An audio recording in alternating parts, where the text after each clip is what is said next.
নমস্কাৰ ষ্টুডিঅ'ত মই ৰূপম কলিতা এই মুহূৰ্তত লৈ আহিছোঁ ৰাজ্যবাসীলৈ অসমৰ লগতে ভাৰতবৰ্ষৰ বিভিন্ন প্ৰান্তৰ পৰা একেলগে কেইবাটাও জৰুৰী খবৰ এনেকুৱা খবৰসমূহ আপুনি নিতৌ পাই থাকিবলৈ আমাৰ এই চেনেলটি ছাবস্ক্ৰাইব কৰি ভিডিঅ'টিত একোটাকৈ লাইক কৰিবলৈ নাপাহৰিব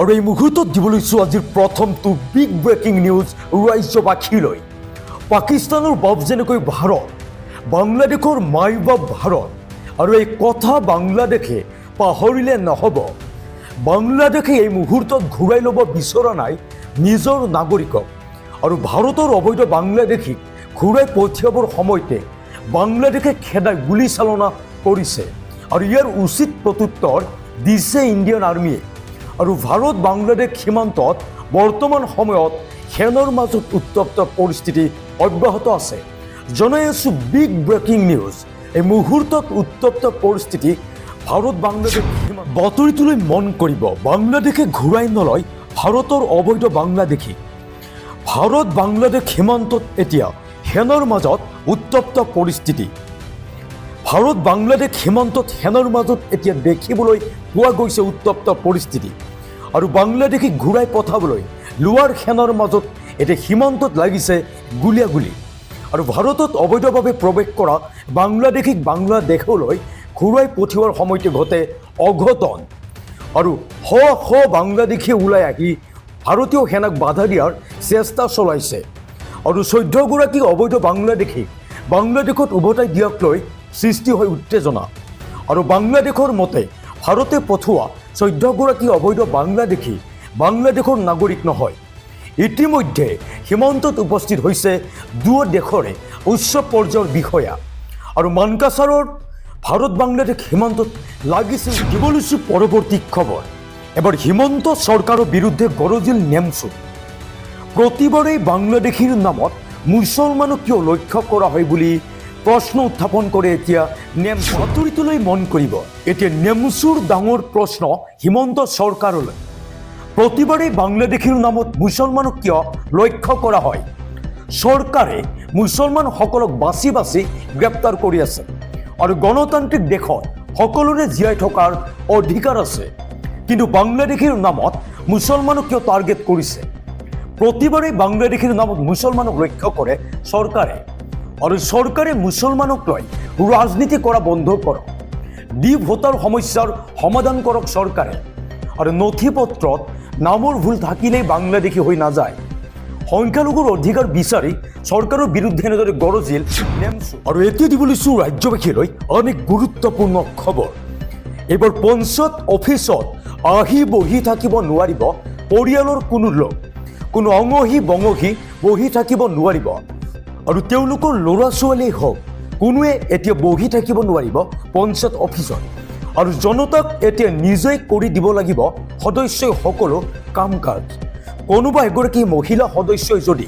স্বামীগৰাকীৰ দ্বাৰাই কাম কৰিব বিচাৰিছে তেনেহ'লে নহ'ব কোনোবা এগৰাকী স্বামীয়ে যদি পত্নীৰ দ্বাৰা কাম কৰাব বিচাৰিছে তেনেহ'লেও নহ'ব সকলো কাম কাজতে নজৰ থাকিব চৰকাৰৰ কাঢ়া নিৰ্দেশ দিছে এইবাৰ চৰকাৰে লৈ আহিছোঁ সবিস্তাৰে খবৰটো এই বাতৰিটোলৈ মন কৰিব এইবাৰ পঞ্চায়তৰ সদস্যৰ বাবে আহি গ'ল গুৰুত্বপূৰ্ণ নিৰ্দেশনা সদস্যৰ বাহিৰে পৰিয়ালৰ কোনো লোক থাকিব নোৱাৰিব পঞ্চায়ত অফিচত পত্নীৰ সৈতে বহি থাকিব নোৱাৰিব স্বামীয়ে আৰু কৰিব নোৱাৰিব কোনো ধনৰ লেনদেন জনতাৰ কাম সদস্যই নিজে কৰি দিব লাগিব পৰিয়ালৰ কোনো লোকে কৰিব নোৱাৰিব ইয়াত হস্তক্ষেপ আৰু পঞ্চায়তত জয়ী হোৱা মহিলাসকলৰ স্বামীৰ প্ৰৱেশ এতিয়া পঞ্চায়ত কাৰ্যালয়ত নিষিদ্ধ কৰা হ'ল আৰু অফিচত আহি বহি থাকিব নোৱাৰিব পৰিয়ালৰ কোনো সদস্য সকলো পঞ্চায়তৰ সদস্যলৈ এই জৰুৰী নিৰ্দেশনা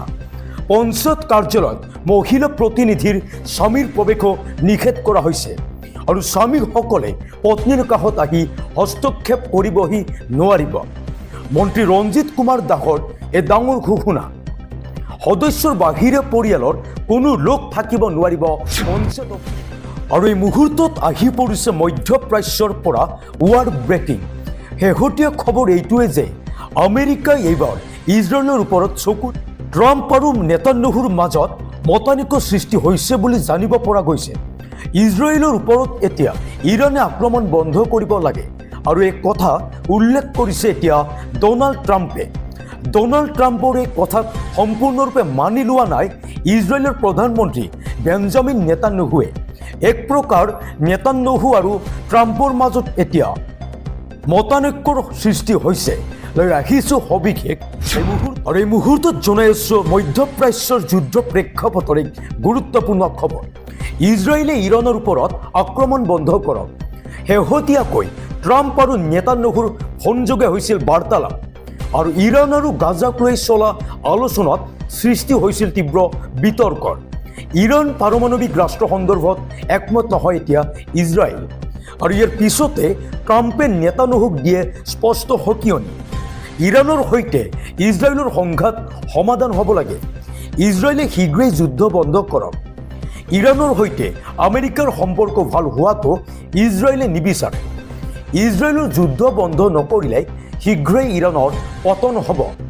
আৰু ট্ৰাম্পৰ এই মন্তব্যৰ পিছতে এতিয়া চিন্তিত হৈ পৰিছে ইজৰাইল। ইফালে ইৰাণেও গোপনভাৱে কৰি আছে যুদ্ধৰ আখৰা।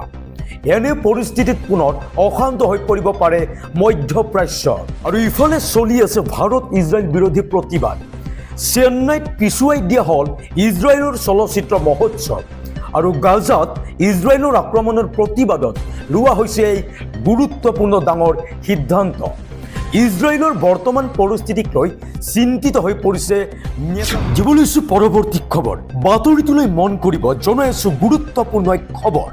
সাৱধান হওক এতিয়া, কিয়নো যিকোনো মুহূৰ্তত জব্দ হ'ব পাৰে আপোনাৰ ঘৰত থকা ফ্ৰিজ, ইনভাৰ্টাৰ বা বিদ্যুৎ চালিত সকলো ধৰণৰ যন্ত্ৰ। এতিয়া ঘৰে ঘৰে বিদ্যুৎ বিভাগৰ অভিযান আৰম্ভ হৈছে। অবৈধভাৱে বিদ্যুৎ সংযোগ কৰা লোকসকল হওক সাৱধান। লৈ আহিছোঁ বিতংভাৱে বিস্তৃত খবৰ। বাতৰিটোলৈ মন কৰিব, এতিয়া অবৈধভাৱে বিদ্যুৎ সংযোগ কৰা লোকসকল সাৱধান হওক। অবৈধ বিদ্যুৎ সংযোগৰ বিৰুদ্ধে এতিয়া ৰাজ্যজুৰি চলিছে অভিযান। কোনো মুহূৰ্তত জব্দ হ'ব পাৰে এতিয়া আপোনাৰ অবৈধ পানী মটৰ, ফ্ৰিজ বা ইনভাৰ্টাৰ। নলবাৰীত চুৰি বিদ্যুৎ সংযোগৰ বিৰুদ্ধে বিদ্যুৎ বিভাগৰ অভিযান আৰু জব্দ কৰা হৈছে কেইবাটাও পৰিয়ালৰ বৈদ্যুতিক সামগ্ৰী আৰু অবৈধভাৱে চাৰ্জ দিয়া ই ৰিক্সাৰ বেটাৰী, ছাউণ্ড ছিষ্টেম লগতে ইনভাৰ্টাৰ আদিও জব্দ কৰিছে বিদ্যুৎ বিভাগে। আৰু নলবাৰী আৰু বাক্সাৰ বাগানপাৰা, গেৰুৱা, শালকুছি অঞ্চলত অভিযান। নলবাৰীৰ বৈদ্যুতিক উপসংমণ্ডল 1ৰ অধীনত চলিছে এই অভিযান।